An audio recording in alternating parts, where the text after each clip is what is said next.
오늘 아침 일라디오. 안녕하십니까. 오늘 아침 일라디오 아나운서 오승원입니다. 농지 중에서 농업 생산성이 높고 보전 가치가 높은 지역을 정부가 농업진흥지역으로 지정해서 규제를 해왔는데요. 규제를 완화하는 농지법 시행령 개정안이 올해 상반기 중에 시행된다고 합니다. 자, 이렇게 되면 앞으로는 농업진흥지역 내에 설치할 수 없었던 근로자 숙소와 무더위 한파 쉼터 설치가 가능해지고요. 또 농수산물 가공 처리 시설이나 관광 농원, 농어촌 체험 휴양마을 같은 주요 시설의 면적 제한도 완화될 전망이라고 합니다. 기후변화로 폭염과 한파가 기승을 부리다 보니까 영농 활동이 갈수록 힘들어지고 있는데요. 쉼터 설치 같은 영농 환경을 개선하는 일이 농업인들의 안전을 위해서도 중요하죠. 또 인구 소멸이 빨라지면서 고령 농가와 사용되지 않는 농지들도 많아지고 있다는데요. 자, 이런 사회 변화나 지역 실정에 맞게 규제도 변화하는 건 자연스러운 일일 텐데요. 자칫 식량 안보에 위협이 되거나 농지 투기와 난개발 등으로 이어지는 일이 없도록 하는 게 중요할 것 같습니다. 우리 농업이 더 경쟁력을 갖추고 지속 가능한 발전을 하는데 도움이 될 수 있길 바라겠습니다. 4월 9일 수요일 오늘 아침 일라디오 출발합니다.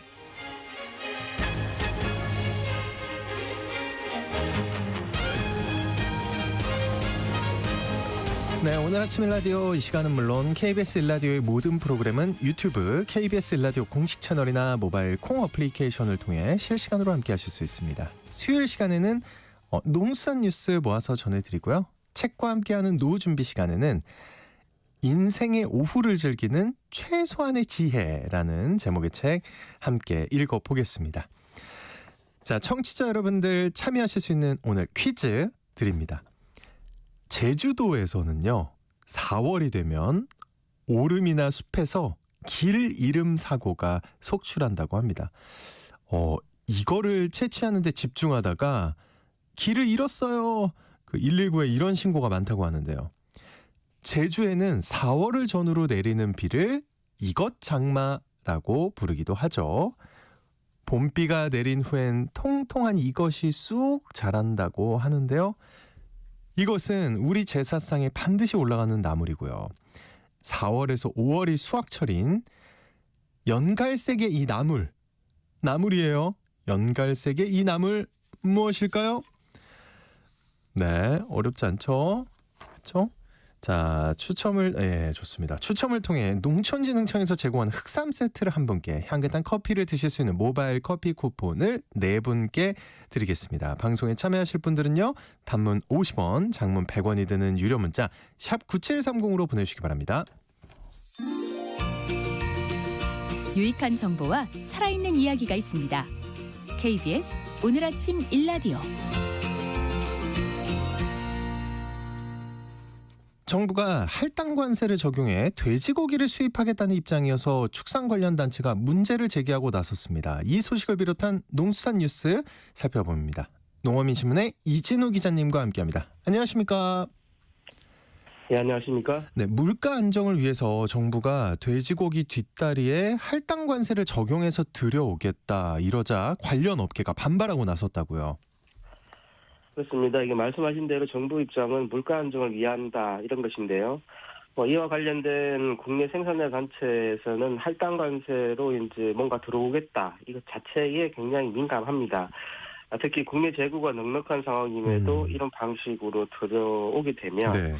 국내산 농축산물 가격이 하락할 수밖에 없기 때문에 더더욱 민감할 수밖에 없는데, 이번에는 돼지고기 뒷다리가 문제가 되고 있습니다. 근데 정부가요, 딱 찍어가지고 이렇게 돼지고기 뒷다리 이걸 수입하겠다, 이러는 이유가 따로 있는 건가요?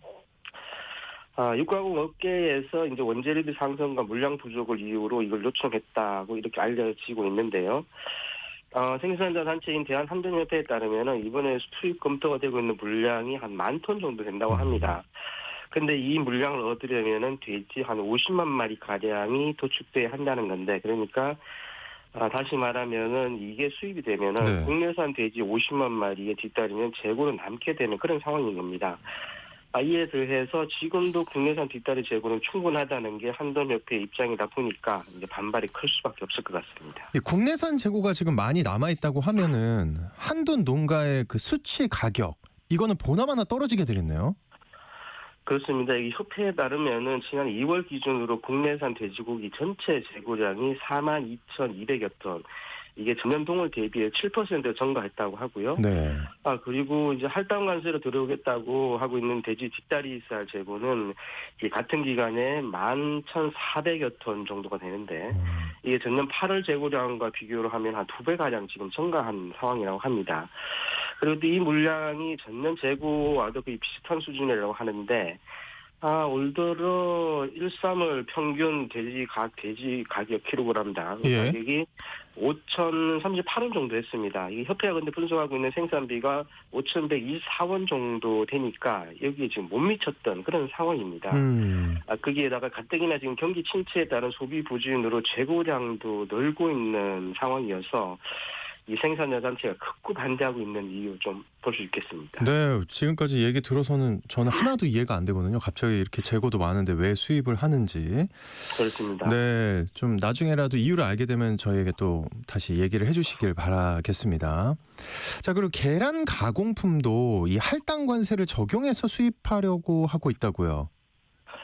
그렇습니다. 이게 원재료 가격 인상 요인이 있다면서 제가 제빵 쪽에서도 소비자 가격을 좀 올리다 보니까 예. 계란 가공품에 대한 할당 관세도 검토되고 있는데요.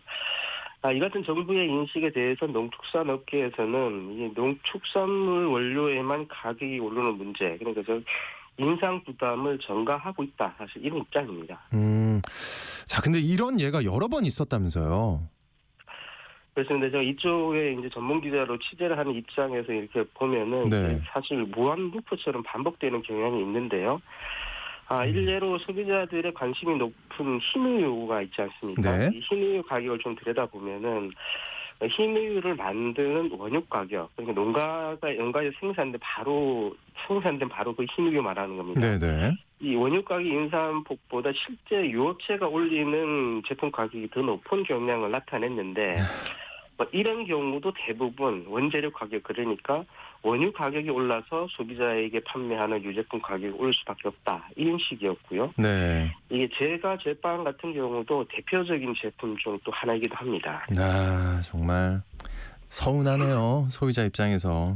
그러니까 아무래도 원재료로 우유를 많이 쓰지 않나 싶어요. 그렇습니다. 그래서 이게 그 유명한 일화가 하나 있는데요. 이게 2023년도의 일입니다. 이때도 생산비 등을 반영해서 낙농가에게 지급되는 원유 가격을 리터당 88원 정도 올린 바가 있는데, 네. 곧바로 이제 밀크플레이션이 올 거라면서 농가에 지불되는 원유 가격 인상이 마치 빵이나 과자류 그리고 아이스크림의 소비자 가격을 대폭 끌어올릴 거다, 이런 여론이 형성됐었습니다. 근데 이때 농식품부가 참 이례적으로 설명 자료를 낸 게 있는데요. 이 자료를 보면은 빵과 과자류에 사용되는 원료 비중에서 유제품이 차지하는 비중, 이게 1에서 5% 정도 수준이고요. 네. 대부분 수입산을 사용한다는 것이었습니다. 특히 또 빙과류 같은 경우에는 사용량이 극히 일부라는 게 그때 당시 내용 골자였습니다. 야, 헛웃음이 나오는데요. 이거 가만히 있으면 안 되지 않습니까? 이거 뭔가 대응을 해야 되잖아요, 그죠? 그렇습니다. 그런데 앞서 말씀드린 내용을 조금 더 요약을 해서 전해드리면, 네. 농축산 단체에서는 이제 좀 우리에게 좀 그만 좀 덮어 씌우지 마라, 이런 것이고요. 예. 그래서 이번 문제를 두고 축산 관련 단체 협의회가 공동으로 대응에 나선 상황입니다. 일단 내주에 세종시 소재하고 있는 정부 청사를 찾아서 적극 처벌을 요구하는 기자회견부터 다시 열기로 했습니다. 네. 또 다른 소식도 하나 보겠습니다.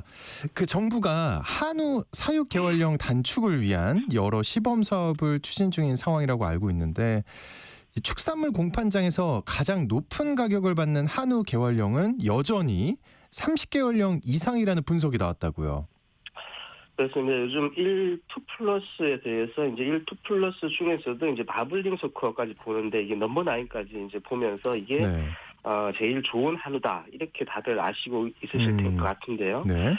지난해 도축된 월령별 한우 등급을 살펴보니까 이 1-2플러스 등급을 기준으로 한우 암소는 33개월령에서 이제 출하된 개체, 그리고 한우 거세우는 35개월령에서 출하된 개체에서 가장 많이 나왔다. 이런 결과가 나왔습니다. 1, 2+ 등급을 받은 한우에 가장 비싼 가격이 매겨지는 것으로 이제 우리 모두가 알고 있는데요. 그렇습니다. 네. 자, 그럼 한우 농가 입장에서는 당연히 30개월령 이상 키우는 게 이득이라고 생각할 것 같은데요. 그렇습니다. 그리고 이게 또 경락 가격에 또 다르게 또 큰 영향을 미치는 요소가 바로 이 등심 단면적하고 도체 중량인데요. 네. 도체 중량이라는 것은 도축을 한 후에 머리나 내장 같은 이제 부산물 제거한 나머지 부위를 말하는 건데 이것도 33개월령에 출하된 암소 그리고 35개월령에 출하된 거새우가 이 다른 월령에 비해서 평균적으로 제일 크고 무거웠던 것으로 분석했습니다. 네.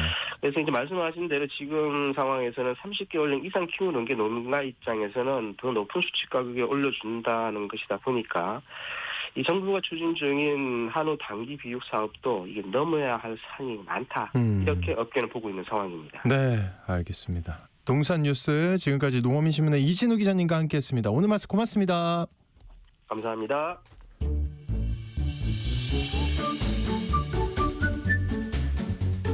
아침을 여는 기분 좋은 습관. KBS 오늘 아침 일라디오. 정상에 오르긴 힘들지만 또 계속 정상에 머무를 순 없잖아요. 내려올 때를 아는 것도 아름답다는 말이 있지만 결국에는 내려와야 하는데요. 자, 오늘 책과 함께하는 노후 준비 시간.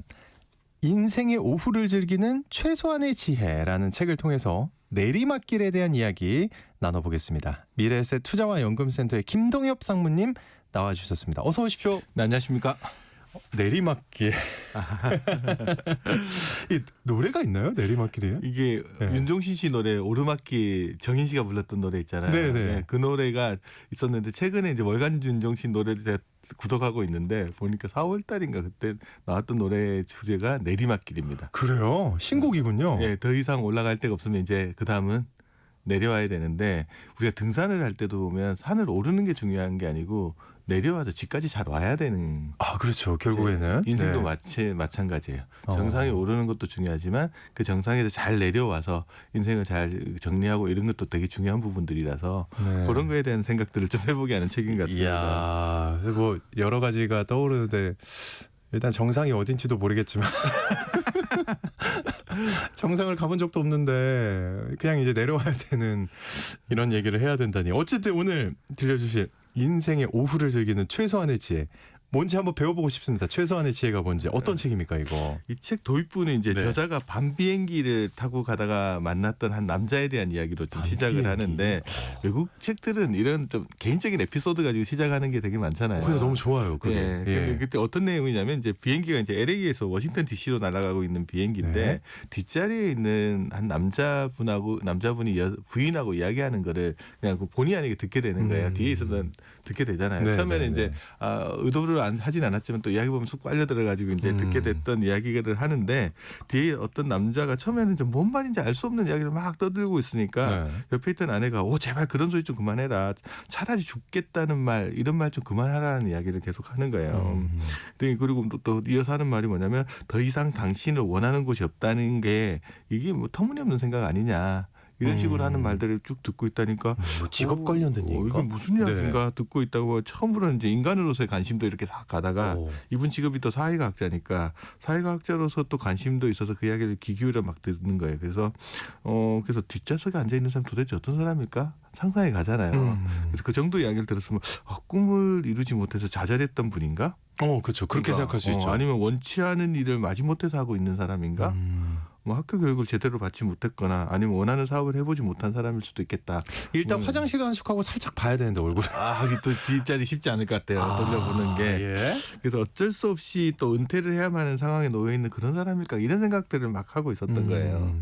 그래서 이제 그러면 궁금해지잖아요. 네, 궁금하죠. 궁금해지잖아요. 그래서 이제 그래도 끝까지 뒤는 돌아보지 않고 있다가 인내심이 대단하네요. 결국은 이제 끝나고 이제 비행기가 도착하고 나서 네. 비행기 불이 켜지고 그다음에 이제 뒤에 있는 사람도 일어서서 자리에서 나가는 자리에서 봤더니 그 사람 누군가 이렇게 궁금해서 살짝 봤더니 아는 사람인 거예요. 네. 낯익은 인물. 세상에. 개인적으로 아는 게 아니고 워낙 유명하신 분.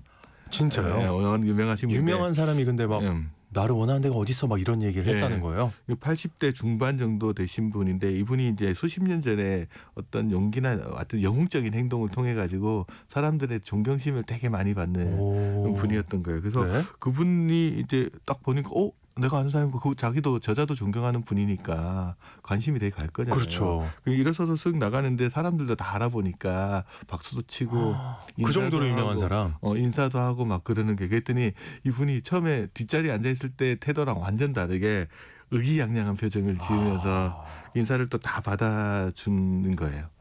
그러니까 저자가 약간 이상한 생각을 하게 된 게 뭐냐면 이분도 도대체 어떤 사람인가 20분 전에 자기 뒷자리에 앉아가지고 죽고 싶다고 했던 그 그러니까요. 이야기를 한 사람이 맞는가? 아니면 지금 저렇게 의기양양한 모습으로 가는 게 진짜 저 사람의 모습인가? 이런 너무 양면적이고 극단적인데요. 그렇죠. 그래서 예. 이 앞뒤가 안 맞는 장면을 보고 나서 그 몇 주 동안 저자도 되게 불편한 감정 같은 거를 떨쳐내지 못했다고 합니다. 왜 근데 이해가 안 갈 수는 있는데 이해가 안 가다 보니까 불편해진 거예요? 자기하고 좀 데자뷰가 되는 게 있겠죠.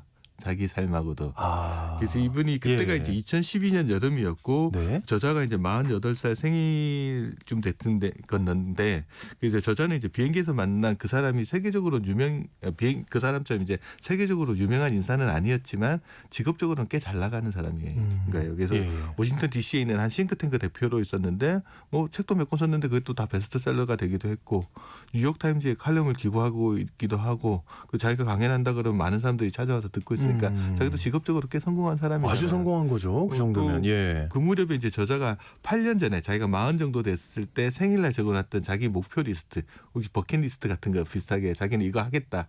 라고 한 걸 또 한번 발견을 했어요. 그래서 40살 당시 나는 이런 거를 목표로 했었는데 지금 와서 보니까 거의 다 목표를 달성을 했고 이야. 그다음에 또 오히려 초과 달성한 부분들도 꽤 있는 거예요. 네. 그러면 생각을 해보는 거죠. 내가 40살에 이거 다 달성하면 되게 행복할 거라고 생각했는데 진짜 그만큼 행복한가?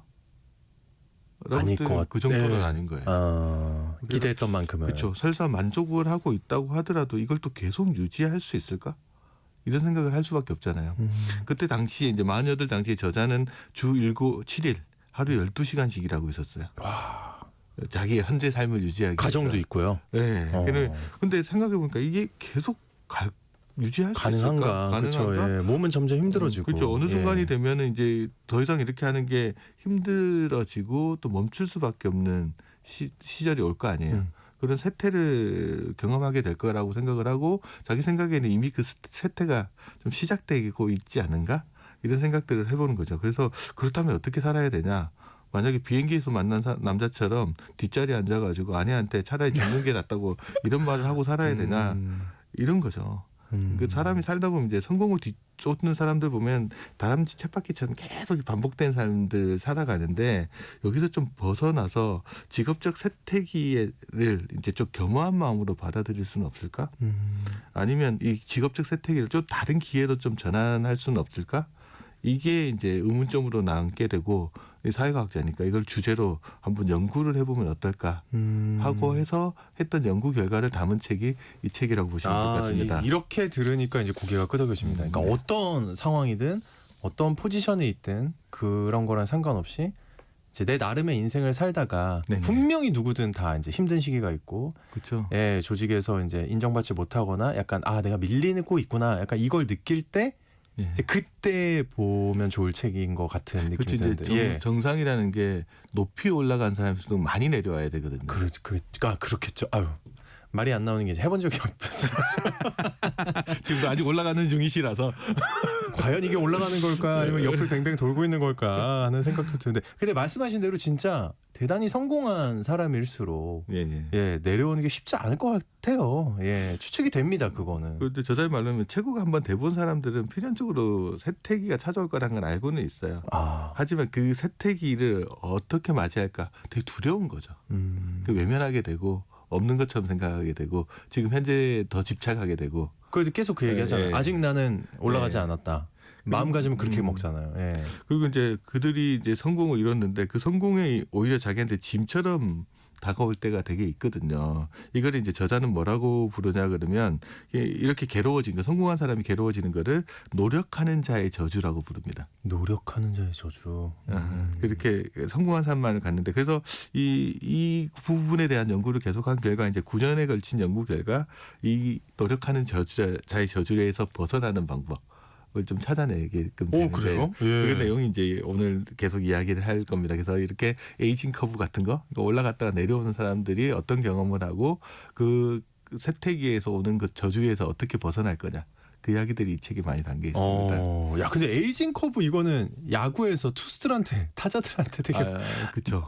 많이 쓰는 이제 어느 정도 나이가 되면 이제 기량이 하락하는 에이징 커브 제가 검색해봤더니 네. 손흥민 선수가 에이징 커브를 겪는다 뭐 이런 이야기 기사들 막 운동 선수들이 많이 나오죠. 나오는 이야기들인데 흔히 쓰는 요즘 표현인데 근데 그 방법이 뭐래요? 그 에이징 커브를 이겨낼 방법이 뭐냐 이 이야기를 할 때 이제 스타인의 법칙이라는 걸 이야기를 하는데 스타인의 법칙. 허버트 스타인이 한 1970년대 유명한 경제학자인데 이분이 어떤 말을 했냐 그러면 스타인의 법칙이 뭐냐면 영원히 계속될 수 없는 것은 결국 멈추게 되어 있다.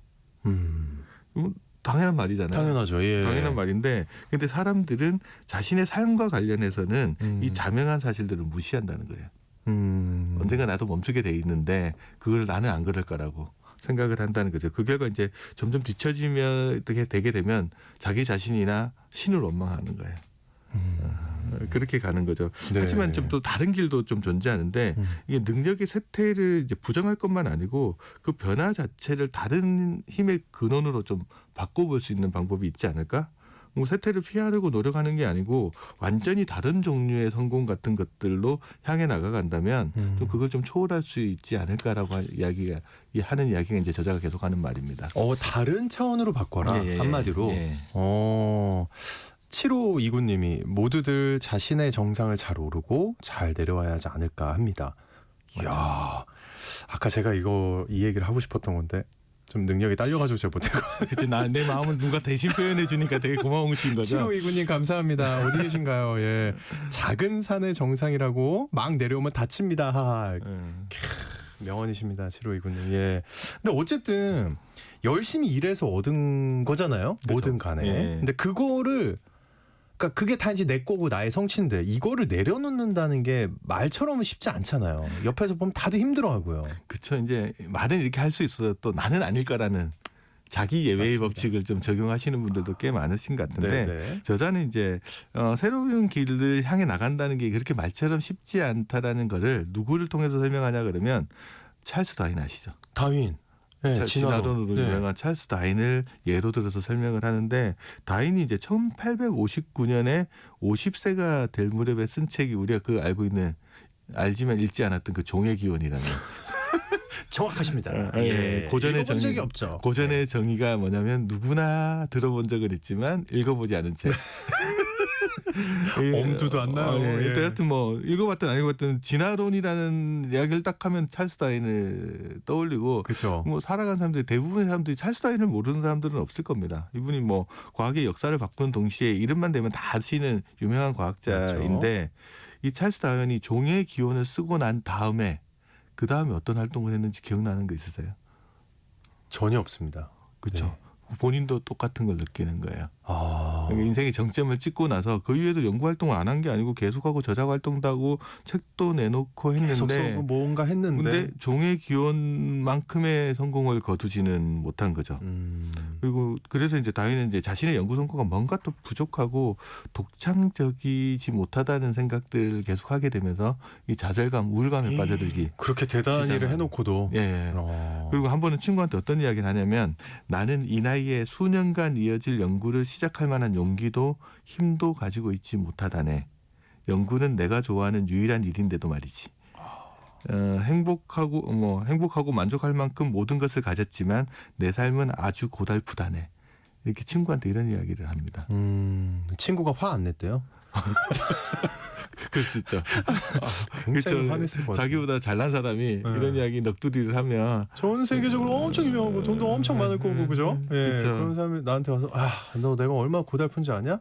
그러면 친구 입장에서는 이 친구가 지금 장난 나랑 하나 이럴 것 같은데 어쨌든 역사상 지금 네. 가장 위대한 과학자로 진짜 손에 꼽는 사람이잖아요. 다윈은 믿기질 않아요. 이런 말을 그렇죠. 했다는 게. 다윈 스스로는 인정하지 않았지만 세상의 잣대로 보면 진짜 성공한 사람. 그럼요. 예. 이죠. 실제 그는 이제 말년까지도 유명 인사였고 돌아가시고 난 다음에는 웨스트민스터 사원 거기에 묻힐 정도로 국민적 영웅으로까지 추앙되기도 하는데 그런 그가 이제 세속적인 관점에서는 보면은 이제 행복하고 막 가질 것만큼 다 가졌다라고 생각을 할 수 있지만 실제 그가 속으로 생각했던 건 좀 다른 삶을 살았던 거잖아요.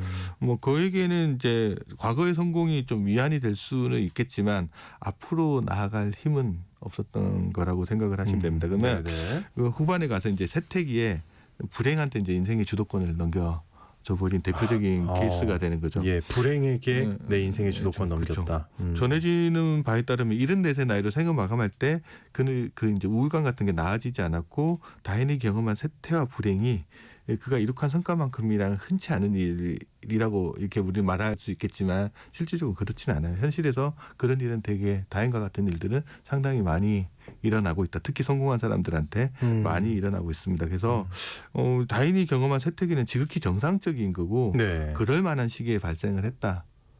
그렇게 보시면 될 것 같고 만약 당신이 다인처럼 어떤 일을 탁월하게 잘하기 위해서 노력하고 있다면 비슷한 패턴의 세태기 좌절 같은 것을 경험할 수 있다. 그런 메시지를 이 책에서 계속 이야기를 하고 있습니다. 네. 또 이제 그런 말이 있잖아요. 어렸을 때 성공한 사람이 굉장히 불행하다. 이거 막 그렇죠. 고사성어로 좀 뭐 소년등과라고 하나요? 그렇죠. 소년등과. 예. 막 그런 여러 가지 불행의 원인 중에 하나라고 예. 이야기를 합니다. 근데 어떤 사람들은 그러더라고요. 그 소년등과가 가장 큰 불행 중에 하나라고. 그렇죠. 예. 그런 사람일수록 세태기가 빨리 올 수도 있겠네요. 그럴 수도 있을 것 같아요. 대부분 사람들은 이제 나이가 들어서 더 이상 예전과 같은 성과를 내기 힘들어지는 날은 한참 뒤에 나올 거라고 생각을 하는데 그렇지 않을 수 있다라는 거죠. 흥미로운 설문조사 결과가 책에서 소개하고 있는데 2009년도에 미국에서 과연 몇 살부터 노년기가 시작되느냐 이렇게 물어봤더니 응답자 중에 상당수가 85세부터라고 이야기를 했답니다. 노년기는 85세다. 네, 응답자들 대부분이 상당수가. 근데 문제는 네? 미국 사람의 평균 수명이 당시에 79세였어요. 그러니까 이거 근데 이거는 긍정적으로 생각할 거 아닙니까? 그렇죠. 그러니까 네. 노년기에 접어들기 6년 전에 세상을 떠나는 거죠. 통계상으로 세상에. 보면. 네. 그러니까 이런 일이 일어나지 않을 거라고 생각을 하는 거죠. 세태기는. 예. 현실적으로는 이런데 실질적으로 보면 어떠냐 그러면 거의 모든 고숙련 직종에 있는 사람들이 세태기를 경험하잖아요. 언제냐 30대에서 50대 초반 사이에 그 세태기가 찾아온다고 합니다. 30대 후반에서 50대 네. 초반. 네. 그리고 또 특히나 이제 직업적으로 더 많은 성공을 했던 사람들이 정점을 찍어본 사람들이 세태기가 찾아들었을 때 이거를 더 확연하게 느끼게 된다고 합니다. 그 아까도 잠깐 그 운동 선수들, 야구 선수들 얘기했지만 특히 운동 선수들이 우리가 말한 아까 그 말한 에이징 커브 이거를 좀 실감을 하는 것 같아요. 우리가 눈으로 확인하기도 하고요. 그렇죠. 운동 선수들 같이 특히나 격렬한 운동하시는 분들이 맞아요. 에이징 커브를 겪는 나이대가 20대에서 27세 사이. 그때 겪는다 하고 약간 좀 이제 덜 격한 운동이라고 하더라도 보통 30대 초반이면은 다 에이징 커브를 겪는다라고 이야기를 많이 하거든요. 근데 또 운동선수를 떠나서 이제 저처럼 이제 지식 노동자들로 오면 좀 다른 생각을 하는 것 같아요. 강한 체력 같은 게 요구되기보다는 아이디어나 지식 같은 것들이 요구되는 직업에 있는 사람들은 자기의 에이징 커브가 한 70세 정도에 찾아오는데 그것조차도 잘 인정하지 않으려고 한다라고 합니다. 과학자들 같은 것들을 예를 한번 들어보게 되면 이 벤자민 존슨 교수가 이제 연구한 자료를 보면 과학적 성취를 이룬 노벨상 수상자들이나 이런 유명한 과학상들 받은 사람 있잖아요. 그분들이 과학적 성취를 이룬 나이대가 평균 30대 후반 정도. 의 성취를 이루고 그게가 정점이라는 거죠. 이게 연구를 해봤더니 추적 조사를 한 거죠. 한마디로. 최근에 조금 늦춰지고는 있다고 하지만 그래도 한 50대 정도가 되면 50대 초반 50세 정도 과학자 같은 경우는 46세 의사는 한 45세 정도 노벨상 과학자들 분석을 해보면 그런 결과가 나오거든요. 그리고 이때 혁신적 성과를 정점을 잇고 그 이후에는 하락하는 모습들을 보인다는 게 일반적이고 과학 이해 분야들도 좀 찾아보면 작가들 같은 경우 그러니까 40대에서 55세 사이 세태기를 맞이하고 저처럼 이제 금융업에 종사하는 사람들은 36에서 40세의 최고 전성기를 맞습니다. 전 이미 지난 것 같은데. 아직 34 아닙니까? 제 전성기는 언제 지나갔는지 기억도 잘 안 나는데. 저도 그렇습니다. 예. 근데 사람들이 이걸 잘 인정하지 않고요. 그리고 이제 하버드 비즈니스 리뷰에서 이제 벤처 투자가들을 좀 분석해봤는데 10억 달러 이상의 투자를 받은 벤처 투자가들이 대부분 20에서 34세에 포진하고 있어요. 야. 근데 그 이후에 네. 중년에 도달하면 기업가로서의 능력이 급격하게 쇠퇴하고 저하한다고 합니다. 그렇군요. 저는 이 얘기를 들으면서 이제 막 지금 나이 얘기가 나왔잖아요. 예. 제가 볼 때 아나운서의 전성기는 30대 같아요. 30대. 그러니까 돌아보니까 그래요. 그렇구나. 제가 겪어보고 딱 지금 얘기 들으면서 생각을 해봤는데 나의 전성기는 방송적으로 언제였을까 하면 뭐 딱 30대 중반에서 후반 정도가 아니다. 그냥 30대 전반이 약간 그 전성기인 것 같고 누구든 그 뒤를 지나면 이제 세택입니다. 저는 세택이에요. 근데 제가 이제 보면은 이 얘기를 들으니까 이제 생각나는 게 좀 많은데 그 막 변호사들 우리가 생각할 때 변호사들은 야 그런 전문직은 세택이 이런 거 좀 없지 않나? 나이 먹을수록 경험이 더 쌓이고 막 더 유리하지 않나 이렇게 저는 개인적으로 생각을 했는데 최근에 막 경험이 더 쌓이고 막 더 유리하지 않나 이렇게 저는 개인적으로 생각을 했는데 최근에 막 여러 사람이랑 인터뷰를 해보니까 아니더라고요. 자신이 없대요. 똑같이. 그렇죠. 예, 나이 먹을수록 사실은. 그렇죠. 예, 막 그런 얘기 많이 하는데 특히나 이제 자기 분야에서 성공한 사람들일수록 쇠퇴기에 심적 고통 이게 훨씬 클 것 같다는 생각이 듭니다. 책에 이런 표현이 나오더라고요. 네. 젊은 시절의 뛰어난 재능과 성취가 인생 후반기에 겪게 될 고통에 대한 보험 증서가 되지는 못한다. 절대 보험이 아니다. 더 아플 것 같아요. 연구에 따르면 그와 반대로 일에서 이제 권력이나 성취를 쫓아온 사람들이 그렇지 않은 사람들보다 은퇴 후 더 불행해진다. 심지어는 이제 일찍 재능이 있는 인재로 인정받은 것이 나중에 문제가 될 소지도 있다. 야, 그러면 옛날 말이 맞네요. 소년등과가 맞네요. 예. 그래서 성취를 이룬 많은 사람들이 이제 악순환에 빠지곤 하는데 어떤 거냐면 쇠퇴를 좀 두려워하고 점점 더 드문드문 찾아오는 승리에 불만족스럽게 되고 그리고 또 먼 과거가 되어버린 선곡에 중독돼 가지고 다른 이들로부터 좀 소외가 됩니다. 자기 내면의 상태는 이런데 주변에서 아까 말씀하셨던 어떠냐면 네. 이런 이야기 듣고 있는 친구들은 무슨 생각을 하겠어요? 화가 어이가 없죠. 성공한 사람들을 네. 치근하게 여기지는 않거든요. 그럼요, 당연히. 그러니까 안락한 삶을 누리는 것처럼 보이는 노력가의 하소연은 다른 이들한테 배부른 투정처럼 느껴질 수가 왜 있다는 아니겠습니까? 거죠. 그러니까 예. 괴리가 있는 거죠. 나는 되게 힘든데 주변 사람들은 날 더 높이 칭송하고 있고 하는 말을 들으면 어쩌다 배부른 투정하고 있는 거야. 당연하죠. 뭐 그렇게 받아들이는 거죠. 네, 당연히 그렇게 느낄 것 같고요. 네. 자, 중요한 게 이거 같아요. 어쨌든 이제 세태기는 피할 수 없다는 거, 네, 다 이제 우리 모두가 알고 있습니다. 자, 그러면 이거를 피할 수 없다면 대처를 어떻게 해야 하는 걸까요? 이게 뭐 쇠퇴는 막을 수는 없지만 예. 나이가 들어가는 게 항상 나쁜 건 아니다고 이제 저자는 이야기를 합니다. 그러면서 무슨 이야기를 하냐 그러면 사람의 지능에는 크게 두 종류의 지능이 있다라고 이야기를 해요. 두 종류의 지능? 첫 IQ 번째, 뭐 이런 거 얘기하는 거예요? 예. 첫 번째 지능이 이제 유동성 지능이라고 하는데 네. 이게 뭐에 영향을 미치는 거냐면 논리적인 판단, 유연한 사고, 새로운 문제를 해결하는 능력 같은 것들은 이 유동성 지능에 달려 있다고 합니다. 그러니까 우리가 흔히 말하는 이제 타고난 지능이 여기에 해당되는 건데 이 유동성 지능이 아주 높은 사람의 대표들이 이제 혁신가들이 여기 속한다는 거죠. 새로운 아이디어를 내놓고 세상을 바꾸는 사람들이 창업, 대단한 창업을 하는 분들. 예. 예. 근데 이 유동성 지능이 대부분 발휘되는 시기가 성인이 된 초반부, 그러니까 30대, 뭐 좀 길면 한 40대 정도까지 발휘되고 이후에는 급격하게 쇠퇴하는 모습들을 보인다는 거죠. 그렇군요. 그럼 만약에 이제 당신이 초기에 직업적으로 큰 성공을 경험했고 뭐 새로운 아이디어를 내고 뭐 이랬다고 하면 유동성 지능이 상당히 뛰어난 사람으로 볼 수는 있는 건데 이후에 이게 또 급격하게 쇠퇴하는 모습들을 보인다. 급격하게 쇠퇴한대요. 속상하네요. 예. 그러니까 나이 들면은 한마디로 이 유동성 지능, 이거 문제 해결 능력, 뭐 새로운 아이디어, 막 이런 것들, 이런 능력을 계속 유지하기가 당연히 어렵겠네요. 그렇죠? 그래서 이제 그러면 어떻게 해야 되냐라고 하면 그렇죠. 아까 제가 두 가지 지능이 있다고 저자가 말을 했다고 그래요. 네. 유동성 지능을 대신할 수 있는 지능이 뭐냐면 결정성 지능이라는 게 있어요. 결정성. 그러니까 이건 뭐냐 그러면 새로운 아이디어를 내고 혁신적인 사고를 하는 이런 게 아니고 현재까지 쌓아온 지식들을 활용하는 능력. 들인데 이게 보통 40대, 50대, 60대로 넘어가면서 점점 더 이런 능력들이 늘어난다는 거죠. 그래서 유동성 지능은 30대 중반 정도까지 상승하다가 하강하는 곡선을 그리는 데 반해서 네. 40대, 50대에는 이 이제 결정성 지능들이 이제 올라가는 모습들을 보인다고 합니다. 그러면 당신이 지금 하고 있는 일이 유동성 지능에 의지하는 일이라면 쇠퇴기를 언젠가는 맞게 될 거잖아요. 그것도 급격하게. 그렇죠. 네. 쇠퇴기를 맞는 시점에 어떻게 해야 되냐? 이 유동성 지능에서 결정성 지능을 활용하는 일로 조금 갈아타 줘야 된다라는 겁니다. 그래서 인생에서 그게 보통 40대 50대에 맞는 거니까 이 시기가 되게 중요하다는 거죠. 이 시기에 40대, 어떻게 50대. 역할 정의를 하고 자기가 할 수 있는 일의 범위가 어떻게 달라졌는지를 인식하는 거. 그것들이 자기가 앞으로 남은 인생의 오후를 어떻게 지혜롭게 대처할 수 있느냐.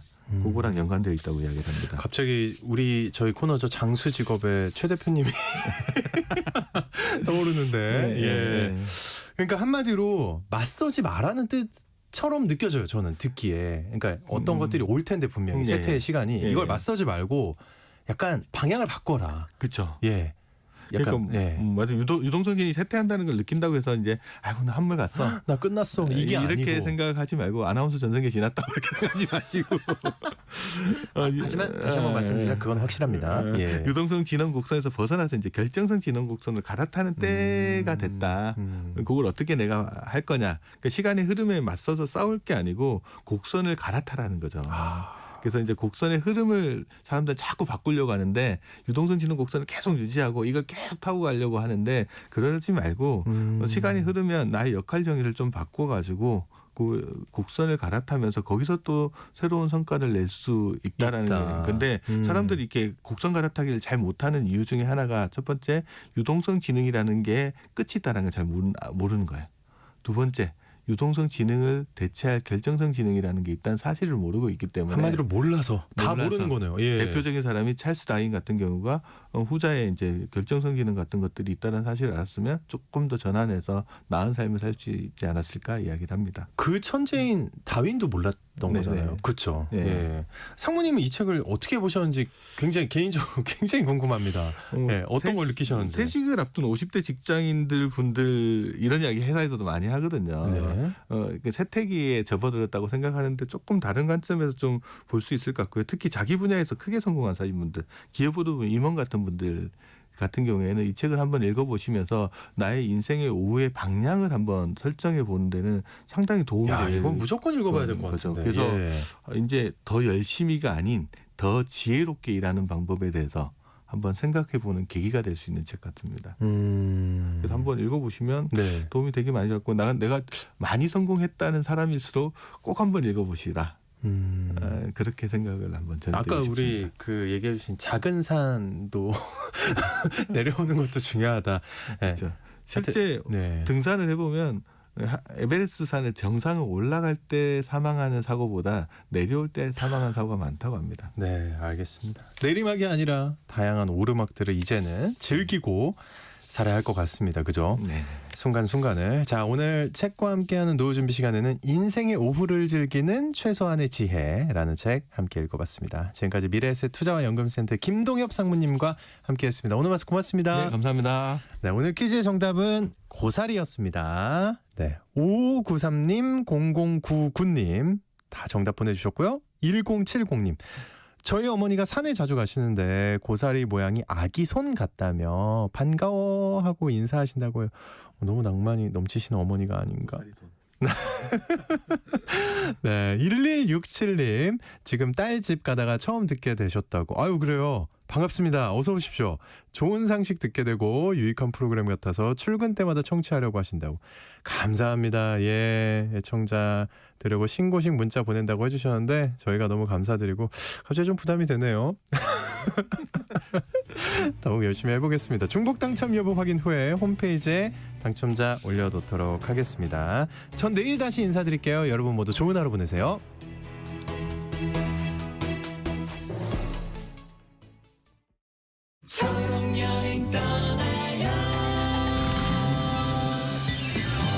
시각장애인 동우 씨는 여행을 할 때마다 알아봐야 할 것이 많습니다. 그러던 중 한국관광공사가 운영하는 열린 관광 사이트를 알게 됐어요.